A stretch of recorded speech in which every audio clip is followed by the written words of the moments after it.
Hello दोस्तों, आप देख रहे हैं काफ़ी बवाल अपडेट लेकर आया हूँ दोस्तों। जो बताते हैं अरविंद अकेला कल्लू जी का न्यू सॉन्ग रिलीज होने जा रहा है दोस्तों।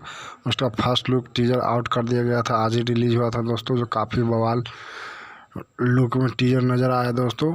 बता दें कि वीडियो है, जो वीडियो सॉन्ग फुल है, जो कल बे म्यूजिक सुबह 7 बजे 18 मई को रिलीज कर दिया जाएगा दोस्तों, बे म्यूजिक चैनल से। जो वीडियो में साथ में नज़र आएंगे दोस्तों एक्ट्रेस डिम्पल सिंह और अरविंद अकेला कल्लू ये सॉन्ग को गाए हैं दोस्तों। जो सॉन्ग का बोलो दोस्तों कमरिया फाटेला, जो काफ़ी बवाल लुक में सॉन्ग है दोस्तों। सॉन्ग लिखे हैं अजय बच्चन और म्यूजिक दिए हैं दोस्तों प्रियांशु सिंह। अब वीडियो डायरेक्टर हैं दोस्तों गोल्डन बॉय, जो काफ़ी बवाल सॉन्ग है दोस्तों। तो अपडेट कैसा लगा दोस्तों? अच्छा लगे तो लाइक और शेयर जरूर कीजिएगा दोस्तों।